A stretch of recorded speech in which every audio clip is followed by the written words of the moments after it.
लगभग 5 साल तक सरकार ने जिस डेटा प्रोटेक्शन बिल पर काम किया, उसे जब संसद में पास कराने का मौका आया तो अचानक सरकार ने उसे वापस ले लिया। बुधवार को सरकार की तरफ से कहा गया कि फिलहाल के लिए डेटा प्रोटेक्शन बिल को वापस लिया जा रहा है और उसकी जगह बहुत जल्द नया बिल पेश किया जाएगा। सरकार की तरफ से यह भी कहा गया कि पुराने बिल की तरह नए बिल में भी निजता का अधिकार सुरक्षित होगा, उससे कोई भी समझौता नहीं किया जाएगा। सर, ये वापस क्यों हो गया बिल? 5 साल तो बड़ा समय है। 5 साल से शुभम इस बिल के ऊपर सरकार के भीतर और संसद के बीच में सहमति नहीं बन पा रही है। जो ज्वाइंट पार्लियामेंट्री कमेटी है जो डेटा प्रोटेक्शन बिल पर काम कर रही थी, हम इससे पहले बता दें कि data protection bill Bharat digital क्रांति में भले ही दुनिया में आगे बढ़ रहा हो, पर उसे अपने लोगों की प्राइवेसी की सुरक्षा के कानून बनाने में वो शायद दुनिया में काफ़ी पीछे है। अगर आप यूरोप में, अमेरिका में और दुनिया के बाकी बड़े बाजारों में देखें तो वहाँ हमारी प्राइवेसी, हमारी निजता, हमारी सूचनाओं की गोपनीयता के लिए हमारे वहाँ के लोगों के अधिकार सुरक्षित किए गए हैं। प्राइवेसी एक महत्वपूर्ण अधिकार है,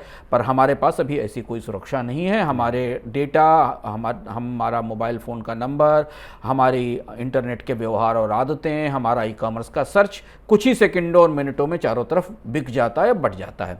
डेटा प्रोटेक्शन बिल पर सरकार खुद ये तय नहीं कर पाई कि वो इसे कैसे और आगे किस तरह से ले जाए। ज्वाइंट पार्लियामेंट्री कमेटी ने करीब करीब 99 मेजर सेक्शन, 100 के आसपास सेक्शन इस डेटा प्रोटेक्शन बिल के थे, जिनमें बदलने के लिए 81 अमेंडमेंट सजेस्ट किए थे।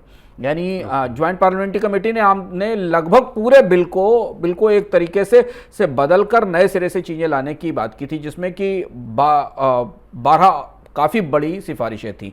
और इसलिए बिल को अब ऐसी स्थिति में ज्वाइंट पार्लियामेंट्री कमेटी की सिफारिशों में, इतनी बड़ी सिफारिशों के बाद अपनी व्यवहारिक स्थिति में, मौजूदा स्थिति में लाना संभव नहीं था, और इसलिए सरकार ने डेटा प्रोटेक्शन बिल को वापस लिया है। हालांकि सरकार की तरफ से संसद में कहा गया है कि नया बिल तैयार है, हम एडवांस स्टेज में हम उसे आगे लेकर आएंगे। पर यह बिल हमारे आपके लिए और भारत के बहुत सारे लोगों के लिए जो फिनटेक का इस्तेमाल कर रहे हैं, जो मोबाइल फ़ोन से ट्रांजैक्शन कर रहे हैं, उनके लिए शायद आने वाले समय में सबसे महत्वपूर्ण और सबसे ज़रूरी चीज़ होने वाली। हमें देखना होगा कि सरकारें और सरकार के विभाग और विभिन्न संस्थाएं हमारी आपकी डिजिटल गोपनीयता की या निजता की सुरक्षा कैसे करती हैं, क्योंकि यही वो कानून है जिस पर सबकी निगाहें लगी हुई हैं।